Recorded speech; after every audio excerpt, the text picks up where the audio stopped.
Hi, I'm Daniel Foley from the Abundant Life Training Center, and welcome to our daily community meditation, where today we're talking about circulating money. So, this month in September of 2022, we've been focused on financial stewardship. And one of the things we've been looking at is the parable of the talents. And in the parable of the talents, we've got one guy that multiplies the money. He goes at once and trades with the money. We've got another guy that multiplies the money, doubles his money as well. And then the other guy goes and hides his money in the dirt, in the sand, in the ground, because he's fearful. And so I think we all have this tendency. When money gets tight, sometimes we want to tend to hoard onto money. We don't keep it circulating. Money has to circulate, has to flow to be healthy. And just thinking of an example in my own personal life, we had a time where we're having an issue with our garage door at our house. And the garage door, you push the button to close the garage, it would open fine. But when you push the button to close the door, it's like it was getting stuck. Something was tripping the lasers on it so that it was not closing. And I tried fiddling with it. I tried messing with the lasers. Everything was green. Everything looked good. Tried doing that at first. It wasn't working. And then I tried messing, toying around with the torque up at the top and wasn't working. I had some friends who were pretty mechanical. They know quite a bit about garage doors. They tried working on it. Couldn't get it. And so this one went on for a little while. And then finally one day I called the garage door people. I said, "Hey, can you come out and take a look at this?" And the guy was here for something like 10 minutes. And it costs, I don't know what it was, less than $100 for the guy to come out and fix the garage, and it was fixed. It took very little time, not that much money. I was procrastinating because I thought it was going to cost more money. And what I learned is that sometimes we tend to hoard. We tend to hang on to things. We try to do everything ourselves. But in reality, God made us to live in community.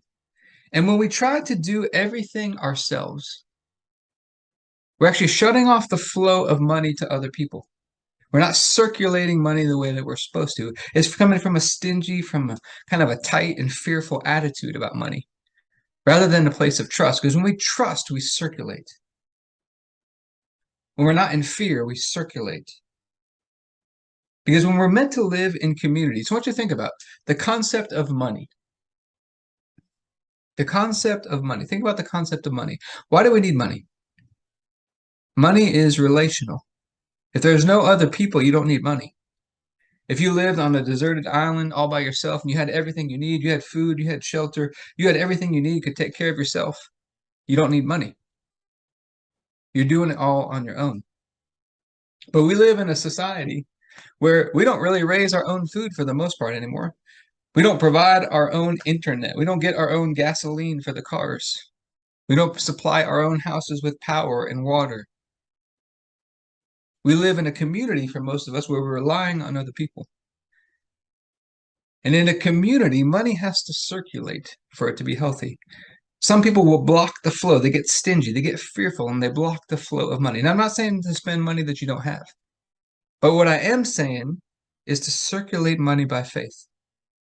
Trusting that when you have the money to do there, sometimes we look out into the future and say, oh, I'm not going to have enough money. But you have the money today to take care of what needs to happen. And you circulate the money by faith, and God tends to provide. He always provides, I've found, if we'll do that by faith. And it saves you so much time, saves you so much hassle, all of these other things.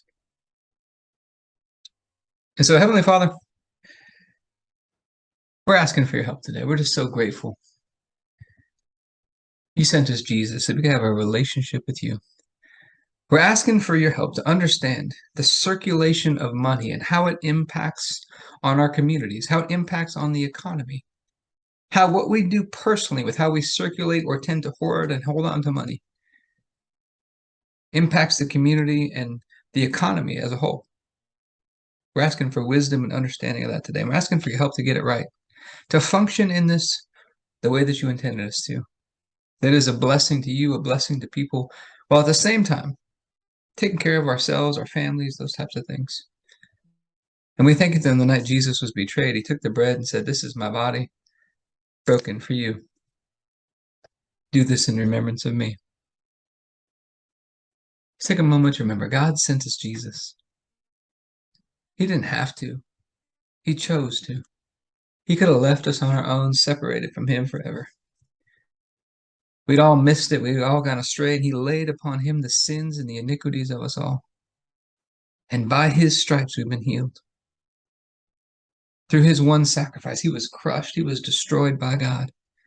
He makes us right and holy and perfect in his sight.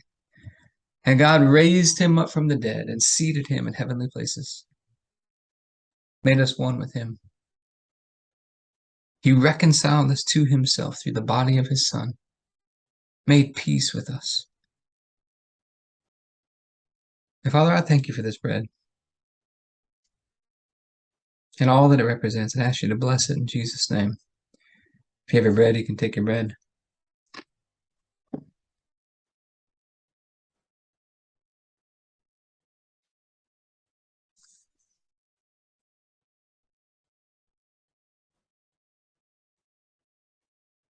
Then after supper, Jesus took the cup. He said, "This is the cup of the new covenant, in my blood, poured out for the forgiveness of sins for many." It's the forgiveness of sins that releases us from darkness and transfers us into the light. He's a great king. He's our healer. He's our provider. He's more than enough. He's the God of all grace, the God of all peace. He's our righteousness and our sanctification. He's holy, and he's the one who makes us holy.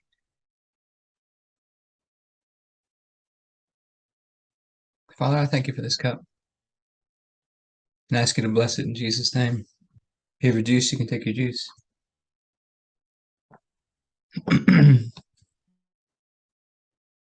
All right, after our times of communion, we typically talk about some health and fitness tips. Because I believe health and fitness, exercise is meant to teach us how to exercise our faith. And so what are the concepts? A similar concept in our body, circulation. Circulation is very important. The Bible tells us the life of the flesh is in the blood. And so a very simple way to get better circulation in our body, keep moving your feet. I like to do calf raises at the start of every workout. And then you want to also get your lymphatic system moving as well. Lymphatic system is kind of like a water system, and it doesn't have any pump in the body.